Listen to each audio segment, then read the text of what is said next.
Hello dear viewers, आप सब कैसे हैं? डियर व्यूवर्स, ये एक पेशेंट का अब बोन मैरो रिपोर्ट है और साथ में ट्रिपाइन बायोप्सी है। तो चलो इसको इंटरप्रेट करते हैं और सीखते हैं, बोन मैरो रिपोर्ट को भी सीखते हैं और ये भी जान लेते हैं कि इस पेशेंट को क्या मसला है। डियर व्यूवर्स, अगर आपको वीडियोस अच्छी लगती है तो काइंडली इसको आगे रिपोस्ट करें और चैनल को फॉलो करें। अच्छा डियर व्यूवर्स, ये देखिए, सबसे पहले जो है ना, bone marrow aspiration and trephine biopsy जो पोस्टीरियर इलियक स्पाइन से लिया गया है, ठीक है, हिप बोन से लिया गया है। इस पेशेंट के लिए माइक्रो पेरिफेरल भी करवाया है और साथ में जो है ना बोन मैरो एस्पायरेट डिफरेंशियल भी कराया है। तो सबसे पहले हम जानते हैं पेरिफेरल स्मेयर को। पेरिफेरल स्मेयर क्या होता है? पेरिफेरल स्मेयर वो टेस्ट होता है जिसमें हम सेल्स की अकाउंट भी मालूम करते हैं, ठीक है, और इसका शेप भी हम नोट करते हैं। जब बात आ जाती है मॉर्फोलॉजी डिटर्मिनेशन की प्लस काउंट की, तो इसको हम कहते हैं स्पेशल स्मेयर। एक होता है सीबीसी, कंप्लीट ब्लड काउंट में हम क्या करते हैं, उसमें हम जस्ट सेल्स काउंट करते हैं, इसके अलावा उसकी मॉर्फोलॉजी को हम नहीं देखते। तो स्पेशल स्मेयर रिपोर्ट क्या है? स्पेशल स्मेयर रिपोर्ट में सबसे पहले लिखा है एनीमिया। एनीमिया हम किसको कहते हैं? Reduction of hemoglobin according to age and gender. जब भी हमारे बॉडी में हेमोग्लोबिन की कमी आ जाए, एचबी की कमी आ जाए, तो इसको हम कहते हैं एनीमिया। हम सीधे अल्फाज में कह सकते हैं खून की कमी। ठीक है, तो इस पेशेंट को एनीमिया भी है क्योंकि इसका आरबीसी काउंट 4.11 है और एचबी का रेंज जो है वो 11.3 ग्राम पर डीएल है। तो एक तो इस पेशेंट को एनीमिया है, खून की कमी है। दूसरा क्या है? RBC morphology. RBC morphology mean shape of RBC. तो आरबीसी की मार्फोलॉजी को, शेप को हमने देखा है। अब यहाँ पर देखिए, पेशेंट को एनिसोसाइटोसिस है। एनिसोसाइटोसिस का मतलब ये कि सेल्स के साइज में चेंजेस आ गई है। Anisocytosis mean variation in cell size, ठीक है, सेल का साइज चेंज हुआ है। कुछ सेल्स छोटे होंगे तो कुछ बड़े होंगे। साथ में देखिए हाइपो लिखा है, हाइपोक्रोमिया है, कलर में भी चेंजेस आ गई है। और साथ में माइक्रो सेल्स है। माइक्रोमीन सेल्स का साइज छोटा हुआ है, माइक्रोसाइटोसिस हुआ है।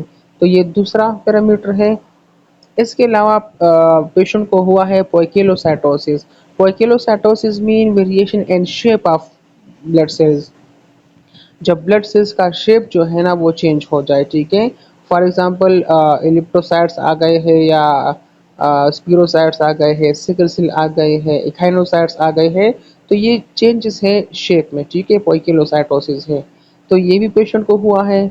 इसके अलावा डिफरेंशियल डब्ल्यूबीसी को अगर हम देखें तो टीएलसी 11.66 है, ठीक है, नॉर्मल है, न्यूट्रोफिल 26%। लेम्पोसाइटोसिस हुआ है, लेम्पोसाइट्स जो है ना 72% है, ठीक है। लेम्पोसाइट्स भी इंक्रीज हुए हैं, हो सकता है कोई इन्फेक्शन हो। और प्लेटलेट्स काउंट जो है ना वो बिल्कुल नॉर्मल है, 200 मल्टीप्लाई बाई 10। तो ये तो नॉर्मल, ये तो पेरिफेरल था। अब स्पायरेट की अगर हम बात करें, बोन मैरो स्पायरेट की, तो इसमें एडिक्वेसी हाइपरसिलर मैरो है। हाइपरसिलर मैरो का मतलब वो बोन मैरो हम स्पेशली गोदे को कहते हैं, ठीक है, गोदा। तो इसमें हुआ क्या है? हाइपरसिलर मैरो, इसका मतलब ये कि बोन मैरो बहुत ज़्यादा सेल बना रहा है, ठीक है। सेल्स की प्रोडक्शन जो है ना, डेवलपमेंट बोन मैरो से बहुत ज़्यादा हो गई है और इसको हम कहते हैं हाइपरसिलर marrow.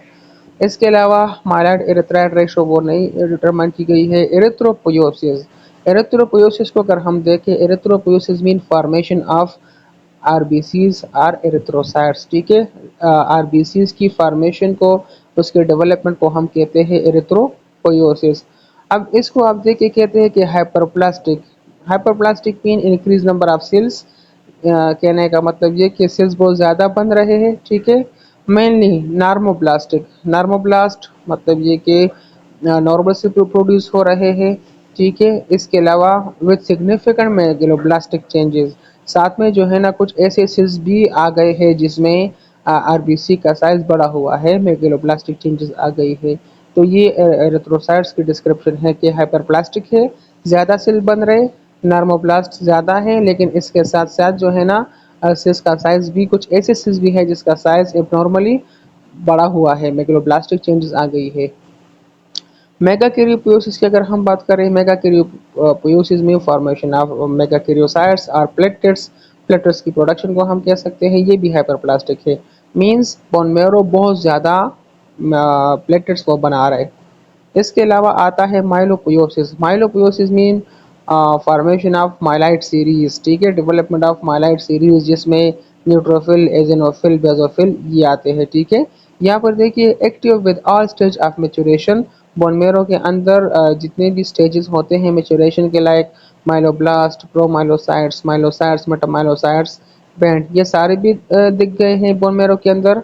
Dysplastic changes like band neutrophil सिन, इसके अलावा एबनॉर्मसिस भी कुछ प्रोड्यूस नज़र में आ गए हैं, जिसमें बैंड सेल्स, ठीक है, मतलब ये कि ज़्यादा सेल्स वो नॉर्मली प्रोड्यूस हो रहे हैं, लेकिन कुछ सेल्स ऐसे भी हैं जो वो बैंड फॉर्म में भी नज़र आ रहे हैं, स्पेशली न्यूट्रोफिल। अब ज़रूरी चीज़ क्या है, एबनॉर्मल सेल ब्लास्ट 3%। अब देखिए ब्लास्ट सेल्स की परसेंटेज जस्ट 3% है। ब्लास्ट मीन इमेच्योर सेल्स, ये 3% है। अगर ये 20% से ज़्यादा होते तो ये ल्यूकीमिया हो सकती थी, या अगर ये 15% से 15% तक होते तो ये माइलोप्रोलिफरेटिव डिसऑर्डर हो सकता था, या इसके अलावा जो है ना और भी कंडीशंस हो सकते हैं, ठीक है, लैम्फोमा वगैरह। यहाँ पर देखिए साथ में हीमोफेगोसाइटोसिस, इसका मतलब ये कि बोन मेरो के अंदर हीमोफेगोसाइटोसिस एक्टिवेट हुआ है, और हीमोफेगोसाइटोसिस मीन इनगल्फिंग आरबीसीज। कुछ हमारे ब्लड के अंदर मैक्रोफेजेस होते हैं, डेंड्राइटिक सेल्स होते हैं, ये क्या करता है, ये इमेच्योर सेल्स को एनगल्फ करता है, उसको खा लेता है, और इसको हम कहते हैं हीमोफेगोसाइटोसिस। तो ये कहते हैं कि बोन मेरो के अंदर एबनॉर्मल सेल्स की फेगोसाइटोसिस एनगल्फिंग भी शुरू हो गई है, और ये 1+ आया है, ठीक है। आयरन स्टेन की जब हम बात करें तो इस पेशेंट का आयरन स्टेन जो है ना वो कम हुआ है, मीन्स के आयरन की डिफिशियंसी भी होगी। अब बोन मेरो एस्पायरेट डिफरेंशियल, अगर हम बोन मेरो के अंदर डिफरेंसेस को हम देखें तो इसकी परसेंटेज क्या थी, ब्लास्टिस की percentage 4%, प्रोमाइलोसाइट्स 1%, माइलोसाइट्स 6%, metamyelocytes 6%, segmented neutrophil 35%, mature eosinophils 1%, basophils 0%, lymphocytes 5%, monocytes 1%, erythroid cells 40%, plasma cells 1%। ये प्रोमाइलोसाइट्स, माइलोसाइट्स, मेटामाइलोसाइट्स ये WBCs डेवलपमेंट के इमेच्योर फॉर्म है, ठीक है, मतलब ये कि ये इमेच्योर WBCs है, जो ये फर्दर मेच्योर हो जाएगा मेच्योर सेल में, ठीक है, लाइक न्यूट्रोफिल, एजिनोफिल, बेसोफिल में। तो ये इसकी परसेंटेज है जो मतलब नॉर्मल है, ठीक है। कोर बायोप्सी या touch touch report trephine section T 138624 adequacy. अब ये देखिए दूसरा रिपोर्ट, इसमें ये देखिए, इसमें कहते हैं कि सिलुलरिटी हाइपर सिलुलर मीन्स के बायोप्सी के अंदर सेल्स बहुत ज़्यादा प्रोड्यूस हो रहे हैं, बोन मेरो से बहुत ज़्यादा सेल्स प्रोड्यूस हो रहे हैं, इसको हम कहते हैं hyper cellular bone marrow. When bone marrow produce large number of blood cells, ठीक है, इसको हम कहते हैं hypercellular. Erythropoiesis mean development of RBCs, ये भी इंक्रीज हुआ है क्योंकि बोन मेरो वो ओवर एक्टिव है, हाइपरसेलुलर है, तो एरिथ्रोपोइसिस भी ज़्यादा हो रही है।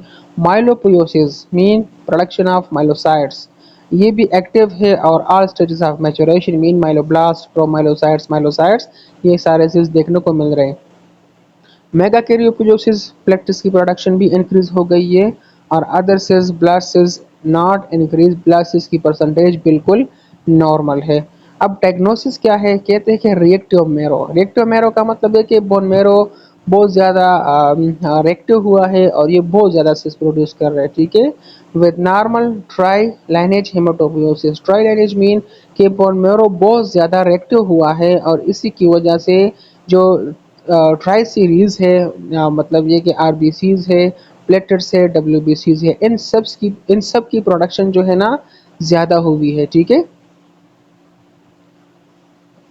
प्रोडक्शन ज़्यादा है, लेकिन इसमें ब्लास्टिस की परसेंटेज कम है, नॉर्मल है। Keep in view megaloblastic changes and reduce iron store, कहते हैं कि बोन मेरो के अंदर मेगलोब्लास्टिक चेंजेस आ गई है, मतलब ये कि सेल का साइज भी बड़ा हुआ है, आयरन भी कम है, तो इसी वजह से कहते हैं कि पेशेंट को पोटेंट डोज देना चाहिए विटामिन B12 का, फोलिक एसिड का, और आयरन थेरेपी का, ठीक है, ये रिपोर्ट था। तो इस पेशेंट को जो है ना रेक्टो बोन मेरो है, जिसकी वजह से ट्राइजाइलेज हेमाटोपोयोसिस है, और ये जो है ना स्पेशली हो सकती है आयरन की कमी की वजह से, हो सकती है B12 की कमी की वजह से हो सकती है, और फॉलिक एसिड की कमी की वजह से हो सकती है, ठीक है।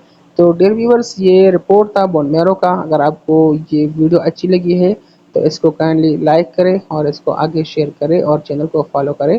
Thank you so much.